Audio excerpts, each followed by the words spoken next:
is a special episode because not only am I sharing with you a Romanian Pască, a cheesecake-filled brioche eaten during Easter in Romania, but I also have the honor of sharing with you Irina Georgescu's recipe for it. Irina Georgescu is the cookbook author of two gorgeous books, Carpathia and Tava, books that celebrate the varied cooking and baking traditions of Romania. I reached out to Irina and she gave me permission to share her recipe from Carpathia for Pasca with my audience. So join me today as I share this gorgeous cheesecake with you, and make sure you stick all the way through. You won't want to miss my short review on her cookbook Carpathia, as well as hear about some interesting Romanian Easter traditions. Let's get started.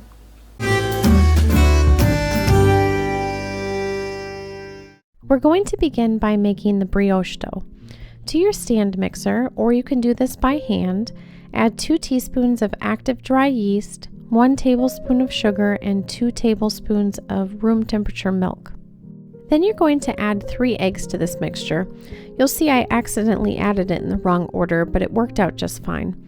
You'll also need 300 grams or 2.5 cups of white bread flour. When the dough starts to come away from the sides of the bowl, start adding 150 grams or 10 tablespoons of softened butter, a little at a time, making sure it's well incorporated after each addition. After all of the butter has been added, I like to make sure my dough can pass the window pane test before moving on. This is where you stretch a piece of dough, and if it doesn't break and you can see light through it, the gluten has properly developed. Place your dough in a covered bowl and leave it to rise in a warm place until doubled in size, about 1 to 2 hours. After rising, it will be a little bit too soft to work with at this stage, so you're going to put your dough into a covered container and let it refrigerate for 2 to 3 hours or overnight, and then it will be ready to roll out. For the filling, Irina's recipe calls for either freshly made ricotta, which she has a recipe for in Carpathia, or you can use store-bought ricotta mixed with creme fraiche. I'm using store-bought here that I let drain for a few hours, since store-bought ricotta tends to be very wet. You're going to need a half a cup or 100 grams of store-bought ricotta mixed with half a cup or 100 grams of creme fraiche. I wasn't able to find creme fraiche, so I am substituting mascarpone here. And you're also going to add 3 tablespoons of sugar, a tablespoon of orange liqueur or rum, a teaspoon of vanilla extract, and 3 egg yolks. And then you're going to give that a whisk until it's smooth and silky. Then you're going to stir in 100 grams or half a cup of raisins. I'm using golden raisins here. And it's quite common for cheesecakes in Eastern Europe to have raisins in them. But if you are vehemently opposed to raisins, as some people are, you could just leave them out. Now you're going to remove your dough from the refrigerator and divide it in half and cover the side you are currently not using so that it doesn't dry out. And then take the other side and turn it into a disc and roll it out to put over a parchment-lined base of a springform pan. You don't need to roll it out too thin, just slightly larger than your 9 or 10-inch springform pan. The Pasca is absolutely essential to a Romanian Easter. Together with painted eggs and cozonac, a walnut-filled bread, these are all brought together in baskets and lined up at the church service on the eve of Easter for the priest to bless during the sunrise service. Then they are brought home and eaten during the Easter celebration. And you'll notice this is a very egg and dairy-rich, heavy dessert. This is for good reason. Most Romanians are Orthodox Christians who abstain from meat, dairy, eggs, and oil during Lent, the period of fasting before Easter. So many of the dishes eaten during the Easter celebration are heavy in these ingredients that were not allowed during the previous 40 days. Looking back at the dough, you're going to take your circle of dough and place it over the base of your springform pan, then put the ring over the top of it.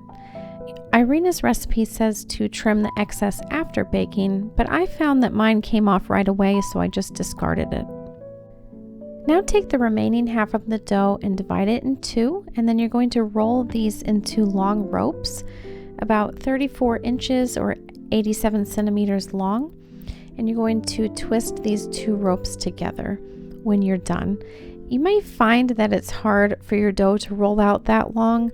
It tends to spring back on itself. When that happens, just let it rest for a few minutes before continuing to roll, and that'll let the gluten relax a bit and allow you to roll it further. While I'm doing this, I'll tell you a little bit more about the cookbook as well as some more Romanian Easter traditions. Lamb is also central to the Romanian Easter celebration. Irina writes in her book, "This is our hero dish at Easter." She's referring to Drob de Paște, which you can find on page 114 of her book. She says, "It's the only time when Romanians eat lamb. Easter is the most important celebration in our Orthodox calendar and a time when we return home to the heart of our families. At midnight on the eve of Easter, we gather at church to cheer the resurrection of Christ. 'Christ is risen,' says the priest. 'Indeed, he is risen,' we all reply in one unanimous voice, growing tall towards the sky. We light candles for one another, turning the streets into a sea of flickering holy lights. It's a powerful and emotional spectacle, but by now we are all thinking of food, so we go back home, exchange dyed boiled eggs, and eat drob." The traditional recipe is exclusively made with offal, and the outside casing is a beautiful lamb lace fat, which unfortunately is hard to find in stores. I chose to make my version with ground and diced lamb and liver for binding everything together. The casing is made of crepes, but you can also use pastry dough. One thing I really love about Irina's cookbooks is that she recognizes that not everybody lives in Romania, so she helps to make substitutions for more internationally available ingredients. So for instance, here, instead of making this lamb terrine from exclusively offal, she adds in chopped lamb, and also instead of the lamb lace fat, uses crepes to wrap up the whole mixture. You even find that in the recipe I'm showing you today. She recognizes that it's sometimes hard to find the traditional Romanian curd cheese outside of Eastern Europe, so she has people substitute with ricotta and creme fraiche. Now you're going to take the two ropes and twist them loosely together, and then place the rope in a circle in the cake pan, securing the ends together. It will spring away from the sides a bit, but don't worry about this because it will rise and fill it out while baking. Now pour your cheesecake filling in the center of the rope circle, and then sprinkle orange zest on top and top it with a diced tablespoon of butter. Then brush the dough with an egg wash and bake it in a 375 Fahrenheit, 190 Celsius preheated oven for 25 to 30 minutes. Though I found that in my oven I needed 10 to 15 minutes longer than that, so I just covered it with foil to keep it from burning. This was my second time making this recipe, and my first try came out perfectly. For some reason, this second attempt needed a longer baking time than I gave it to set the cheesecake filling. You'll see in the B-reel that my filling was a little too wet. So when in doubt, let it bake longer covered in foil. You want a little wobble in the middle, just nothing too liquidy. Now I just want to give you a little tour of the Carpathia book. Carpathia is Irina's cookbook that concentrates on Romanian food in general, everything from savory to desserts and bread.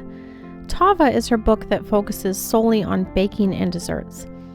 If you're interested in seeing a video featuring one of her Tava recipes and a review of that cookbook, let me know and I can reach out to her about that.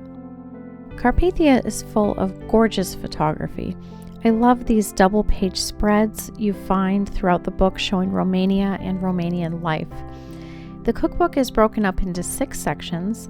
The first section is small plates, appetizers, and salads.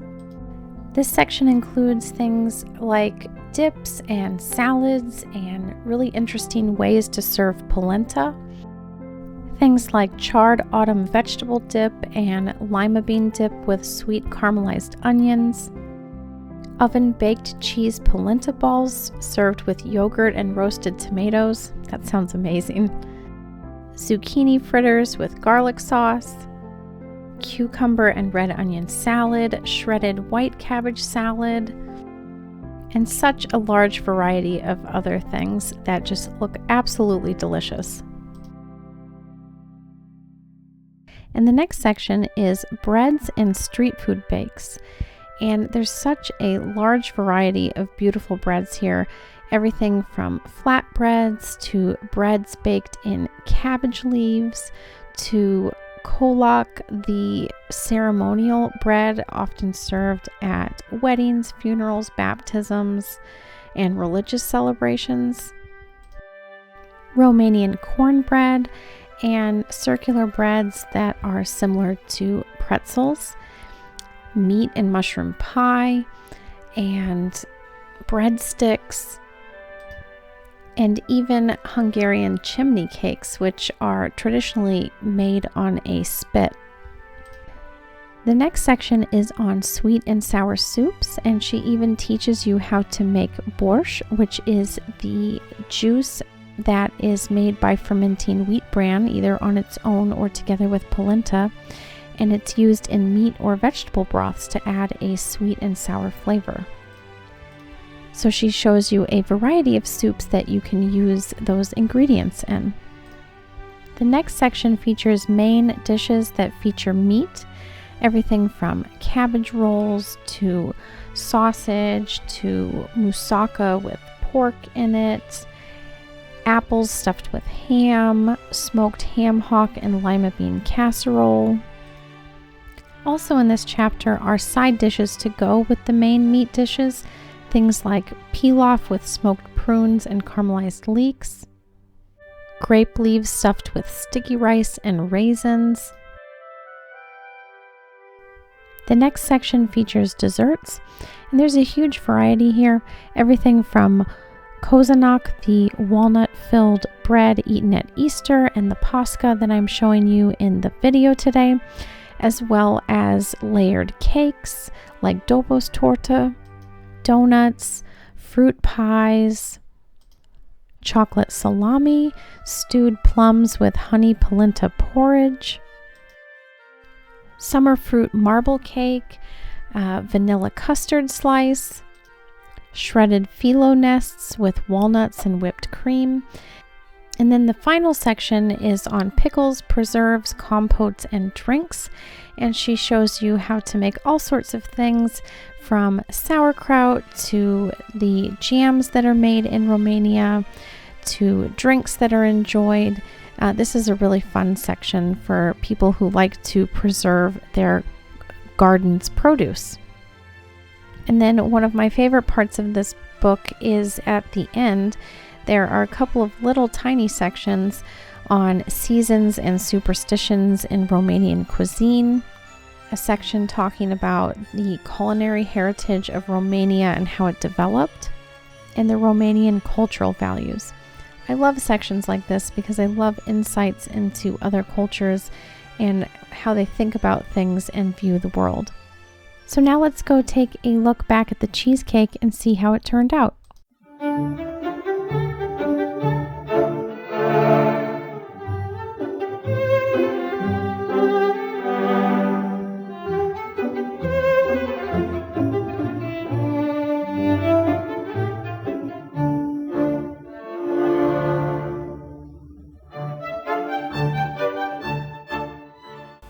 So unfortunately, I don't have a piece of the cheesecake to eat on camera.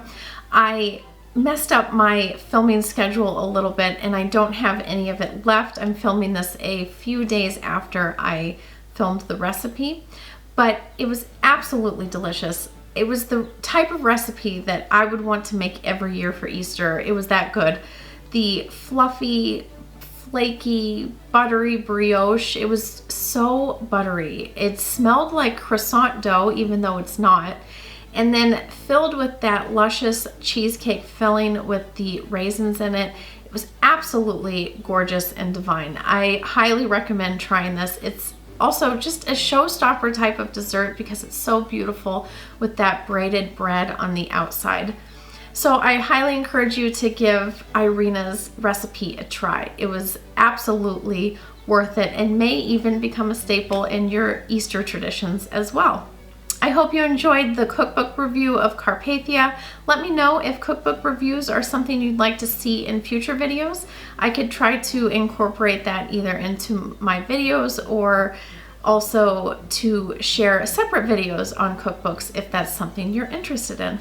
And make sure to check out both of her books, Carpathia and Tava. Both are absolutely worth buying. They are gorgeous, they're full of photos, they have amazing recipes that are very well tested, and there's a wide variety of different foods in each cookbook. So I will link those below, and I highly encourage you to check them out. If you're looking for some more Easter and springtime baking inspiration, I will put some videos up here on the screen for you to check out while you're waiting for the next video. I will see you next time.